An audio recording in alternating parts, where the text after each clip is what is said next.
সবাইকে শুভ সকাল। কেমন আছেন সবাই? আশা করি আপনারা সবাই ভালো আছেন। গতকালকে রাতের বেলায় আটাটা এনে রাখছিল, কিন্তু ওই করতে পারি নাই, মানে এটা প্রসেসিং করতে হবে। প্রসেসিং বলতে কি, কি একটা সরেনি আসলে। এই বাসাতে জায়গা একটু কম, যার কারণে বড় সমস্যা হয়।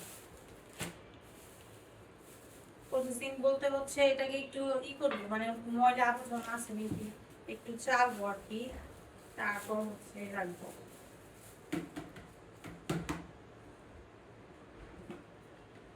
এগুলো হচ্ছে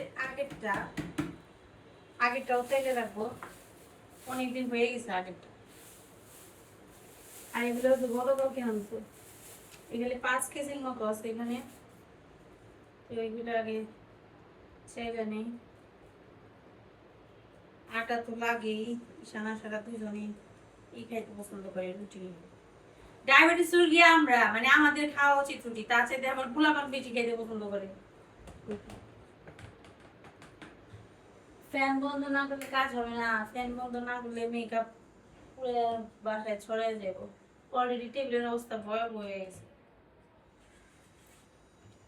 ময়লা খুব একটা নেই, তারপরে নিজেদের মনের একটা সান্ত্বনা আর কি।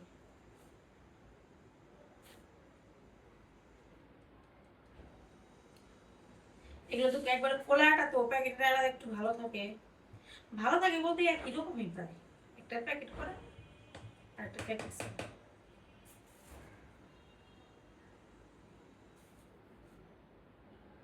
সকালবেলা রান্না বান্না করে খাওয়া দাওয়া হয়ে গেছে আমার। সারা বাবা এখনো খাওয়া দাওয়া করেন, এখন সারা বাবা হচ্ছে ঈশানকে নিয়ে স্কুলে গেছে। আজকে ঈশানের ড্রয়িং পরীক্ষা। এই যে দেখেন, এগুলো পরিষ্কার করবো, মানে চালবো, তারপর জায়গাটা পরিষ্কার করবো, তারপর রান্না বান্নার জন্য প্রিপারেশন নেবো। এই সমস্ত জিনিস করলে একটু নোংরা হয় বেশি।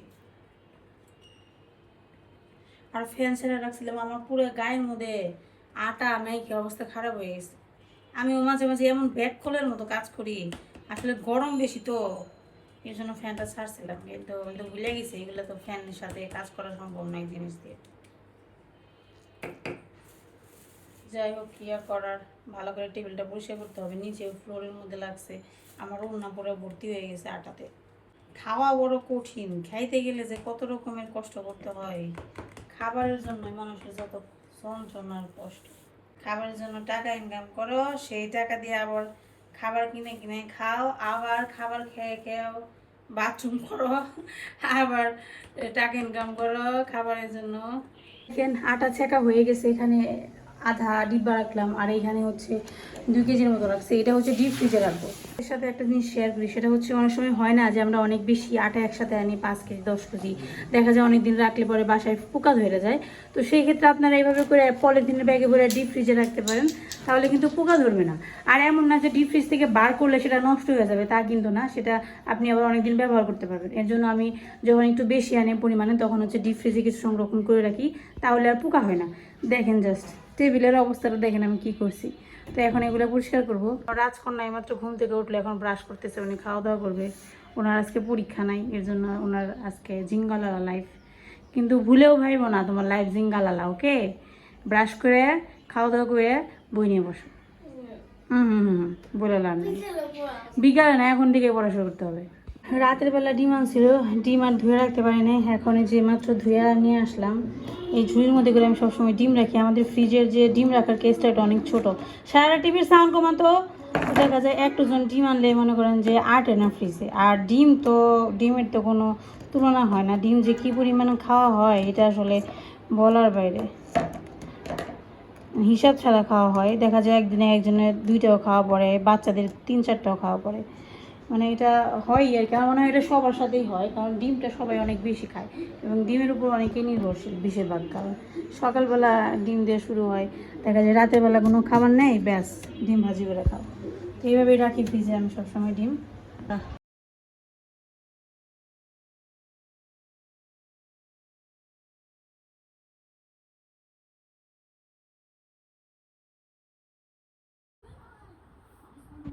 তবে তো মাংসের ঝুলটা খেতে দিলে খালি থামস আপ দেখাবি। মাংসের ঝুল আর রুটি সারা খুব পছন্দ, তাই না? এই খাবারটা আসলে পছন্দের খাবার। পরীক্ষার্থী মাত্র আসলো পরীক্ষা দিয়ে। কিনছো? কি কি রং করছো, কি কালার করছো? ঈশান কি কালার করছো? দাঁড়াও একটু বসো। শার্ক, শার্ক, শার্ক থাকে জলে, আমি তো জানতামই না। পরীক্ষা ভালো হয়েছে? সুজার প্রশ্ন হয়েছে?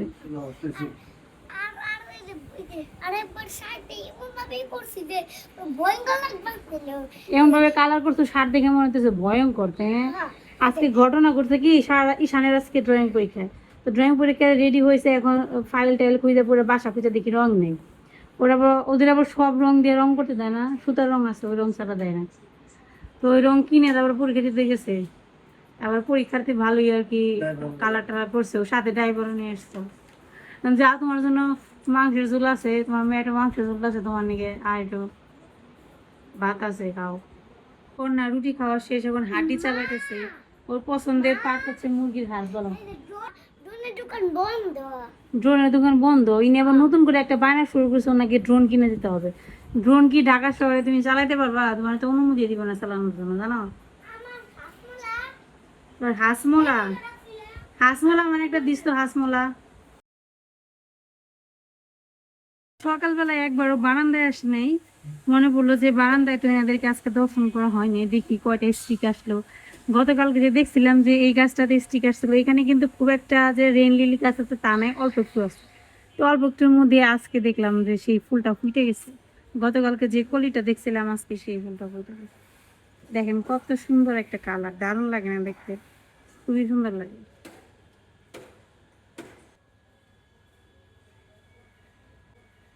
এখানে একটা যে ফুটছিল ওইটাই হয়ে গেছে, যে মরে গেছে, তারপরে একটা বড় হয়েছে। আর একটা জিনিস দেখায়, সেটা হচ্ছে ওই যে দেখলেন একটা বাইরে ফুটছে, উনি আবার বাইরে চলে গেছে, ওনার জায়গা হয় না এখানে, কি আর করার, জায়গা না হইলে তো গাছে জল দিতে হবে। গাছটা কেমন জানি হলুদ হলুদ হয়ে গেছে, কেমন জানি মনে করেন যে দেখে মনে হয় যে স্টিক নেই, আবার হঠাৎ করে দেখি স্টিক চলে আসছে, এরকম একটা ব্যাপার। এখন হচ্ছে বিকেলবেলা, আজকে দুপুরবেলা তেমন একটা রান্না বান্না হয় নাই। তো বিকেলবেলা হচ্ছে বাসায় আত্মীয় স্বজন আসছে, তো কে আসছে একটু পরে দেখাবো। তাদের জন্য কিছু খাবার দাবার রান্না করতেছি। তেমন কিছু রান্না করব না, আমার স্পেশাল একটা নুডলস যেটা সবসময় আমরা খেয়ে থাকি, কেউ আসে তাদেরকেও রান্না করে খাওয়াই। সবাই তো ভালোই বলে, আমারও ভালো লাগে। এখানে পেঁয়াজ আর রসুন কুচি দিলাম, সয়াবিন তেল দিয়েছি। এটা সরিষার তেল না, সয়াবিন তেল দিলে ভালো লাগে, এর জন্য সয়াবিন তেল আমি সবসময় 1 লিটার করে এনে রাখি। কারণ দেখা যায় পোলাও রান্না করতে হয়, বাচ্চাদের জন্য মাঝে মাঝে টিফিন করতে হয়, তারপর নুডলস টুডলস রান্না করতে হয়, তখন আবার সরিষার তেল খুব একটা ভালো লাগে না খেতে, তখন সয়াবিন তেলটাই প্রয়োজন হয়। সয়াবিন তেল না খেলে আবার সূর্যমুখী এনে রাখি, যখন অনেক সময় দেখা যায় যে সস্তা পাই তখন এনে রাখি। এই জন্য দেখা যায় 2 রকমের তেলই আনা হয়। তো নুডলস রান্না করার জন্য এখানে সবজি ব্যবহার করেছি ফ্রোজেন করা, গাজর কুচি আর হচ্ছে পেঁয়াজের কলি। এটা হচ্ছে শীতকালে সংরক্ষণ করে রাখছি, এখন তো আর পেঁয়াজের কলি পাওয়া যায় না। তবে কিছু কিছু সবজি সংরক্ষণ করে রাখলে সারা বছর খুব ভালো এবং আরামে খাওয়া যায়। আপনাদের যাদের ফ্রিজ বড় তারা কিন্তু অবশ্যই করে নিতে পারেন, আমি যেরকম করেছি অনেক কিছুই করেছি। তো এইদিকে হচ্ছে নুডলসের মশলা দিলাম, সাথে একটু পেঁয়াজ কুচি আর আর হচ্ছে কাঁচামরিচ কুচি দিয়ে দিলাম, একটু কাঁচা কাঁচা থাকবে, ভালো লাগবে আর কি খেতে। তো এখন মিক্সড করে নেব। তো এইভাবেই আমি সবসময় রান্না করি। এই নুডলসটা আমার কাছে তো খুব ভালো লাগে খেতে, একটু অন্যরকম লাগে। নর্মালি যে নুডলসের ফ্লেভারটা আসে প্লাস হচ্ছে স্বাদটা লাগে, তার চাইতে এইভাবে বেশি ভালো লাগে, মনে হয় যে চাইনিজ স্টাইলের একটা নুডলস এরকম লাগে আর কি। তো নুডলস রান্না করেছি, সারা বাবাকে বাইরে পাঠিয়েছি, আনতে বলেছি মোগলাই পরোটা। এখন বেজে গেছে 8টা। এই মুহূর্তে ওইরকম নাস্তা বানিয়ে আপ্যায়ন করাটাও সম্ভব না, কারণ অনেকটা সময় হয়ে গেছে, প্রায় রাতের খাবারের টাইমটাও হয়ে গেছে। তাই ভাবলাম যে হালকা পাতলার মধ্যেই করি যা পারি আর কি। তো এদিকে তো আমের সিজন, আম কাটবো না সেটা কি হতে পারে? যে আসে সেও আম নিয়ে আসে, আমরা বাসায় থাকি আমাদের কাছেও আম থাকে। যে ফল যে সিজনে থাকে ওই ফলটাই কিন্তু বেশি দেখা যায় খাওয়া হয়, কেউ আত্মীয় স্বজনের বাড়িতে গেলে সেখানেও নিয়ে যায়। তো এগুলো হচ্ছে নিয়ে আসছে, তো ভাবলাম কাটি। এই আমগুলো আমরাও সবসময় খাই, আমগুলো এত ভালো খেতে, এটা হচ্ছে বাড়ি ভোগ। আমাদের এখানে খুবই মানে মোটামুটি একটি কম দামে পাওয়া যায়, অন্য যে আমগুলো আছে তাদের চাইতে। নর্মালি তো আম্রপালি অনেক দাম। তারপর হচ্ছে এইটা হচ্ছে নতুন আসছে, নতুন আসছে বলতে এই বছর আর কি, এই টাইমের মধ্যে নতুন আসছে, খুব ভাল লাগে খাইতে আর কি। তো এইদিকে কে আসছে একটু দেখেন, আমার শাশুড়ি আসছে আর তার সাথে হচ্ছে মাসি শাশুড়ি আসছে, মানে মেসু আর মাসি আসছে। ওনারা হচ্ছে ওনাদের মেয়ের বাসা হচ্ছে ঢাকাতে, ওইখানে বেড়াইতে আসছে। তো এখান থেকে আবার মার কাছে আসছে, মার কাছ থেকে আবার আমাদের এখানে আসছে। তো আমাদের বাসা যেহেতু পাশাপাশি, একজনের বাসায় আসলে কিন্তু আরেকজনের বাসায় আসতেই হবে, এটা কিন্তু করতে হয়, না হলে আবার আমাদের মন খারাপ হবে এবং ওনাদেরও ভালো লাগবে না। এখন যদি মা আর হচ্ছে দিদিকে দেখতে আসে তাহলে আমাদের না দেখে কি থাকতে পারবে? আমাদের তো দেখে যেতেই হবে। আমাদের না দেখতে আসলে ঈশানা সারা কিন্তু আসতেই হবে। আর বিয়ে হওয়ার পর যেমন ধরেন, যদি আমার কথা বলি, আমার বাবা বাড়িতে এখন আমার চাইতে আমার মেয়ে আর হচ্ছে আমার ছেলের বেশি চাহিদা এবং মূল্যটা একটু বেশি হয়ে গেছে আগের চাইতে। আগে যেরকম আমার মূল্য বেশি ছিল, এখন হচ্ছে ওদের মূল্য একটু বেশি হয়ে গেছে। এটা সব ক্ষেত্রেও হয়ে থাকে। যেমন আমাদের বাসায় যদি কোনো আত্মীয় স্বজন আসে, আমাদের চাইতে আগে হচ্ছে সারা ঈশানের খোঁজ খবর নেয়, তাদের সাথে থাকতে পছন্দ করে। এটা সবার সাথেই হয়। কথায় বলে না যে আসলের চাইতে সুদের মূল্যটা একটু বেশি, কথাটা এইরকমই। তো এদিকে হচ্ছে যে নুডলসটা রান্না করেছে, এটা বেড়ে নিলাম, সাথে একটু কাঁচা পেঁয়াজ, রসুন কুচি আর কাঁচামরিচ কুচি উপর দিয়ে ছিটিয়ে দিলাম, তাতে খেতে না খুব ভাল লাগে। এদিকে আমার মেয়ে আমাকে হেল্প করতেছে, আমি ওকে ডাকছিলাম যে আসো আমাকে একটু হেল্প করো, তুমি ছাড়া তো আর আমার কেউ নেই, তুমি তো আমাকে একটু হেল্প করবা, নইলে কে আর করবে বলেন। মেয়েরা বড় হলে মাকে হেল্প করলে মার অনেক আরাম হয়, যেটা আমি এখন বুঝতে পারি। আগে যখন আমি বড় ছিলাম তখন কিন্তু মাকে একদমই হেল্প করিনি, যেটা এখন ফিল হয় যে তখন যদি মাকে একটু সাহায্য করতাম তাহলে হয়তো মা অনেক আরাম পেত। এখন তো বাসায় থাকি, আর বাড়িতে গেলে বড় মাকে ওইভাবে সত্যি কথা বলতে হেল্প করা হয় না। আমি এখনও খুব একটা করি না, বাড়িতে গেলে কাজ টাজ করা হয় না। কিন্তু আমি যখন একা একা অনেক সময় দেখা যায় যে কাজের চাপ পড়ে, তখন টের পাই যে আসলে কেউ হেল্প করলে কিন্তু অনেক আরাম হয়। তো সারাকে বললাম যে তুমি একটু হেল্প করে দাও। ঈশান আর সারা দুজন ইচ্ছা মতো দুষ্টামি করতেছে।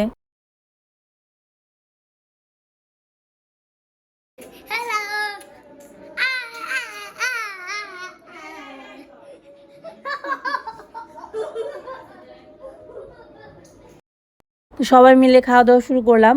কি কি ছিল বলি, তেমন কিছু ছিল না। এই নুডলস রান্না করেছিলাম, বাড়ি থেকে মোগলাই পরোটা আনিয়েছিলাম, আর হচ্ছে বাসায় ছিল আম। তো এইগুলো দিয়ে আর কি সন্ধ্যাবেলার জন্য একটা ছোটোখাটো আপ্যায়ন করছে আর কি। তো আজকে দুপুরবেলা রান্নাবান্নাও তেমন একটা ছিল না, করিনি আসলে ইচ্ছা করে। আগের দিন মাংস খেয়েছিলাম, তো আজকে তেমন কিছুই খেতে ইচ্ছা করলো না। আসলে যেদিনকে মাংস রান্না করি তারপরের দিন আমাদের কারোরই তেমন কিছু খাওয়ার একটা রুচি থাকে না, মশলা বেশি খাওয়া হয় মাংস রান্না করলে। তো পরের দিন আর তেমন কোনো মাছের তরকারি ঝোল খেতে ইচ্ছা করে না। আজকে রান্না করেছিলাম ডাল আর হচ্ছে আলু ভর্তা ঝাল করে মেখেছিলাম, এই হচ্ছে রান্না। তো এই যে বিকেলের খাবারটা তো ভালোই হলো, রাতে আর না খেলেও চলবে, যে খাবার খাবো এখন রাতের দিকে আর খেতে লাগবেই না। তো এইদিকে সবাই মিলে একটু বিকেলবেলার খাবারটাও খেয়ে নেই। ঈশানা সারা তো এখানে কেন চুপ করে বসে আছে, ওদের লুপটা হচ্ছে মোগলাইয়ের দিকে। তো আজকে ভিডিওটা এই পর্যন্ত, ভালো থাকবেন সবাই, ধন্যবাদ সবাইকে, দেখা হবে নেক্সট ভিডিওতে।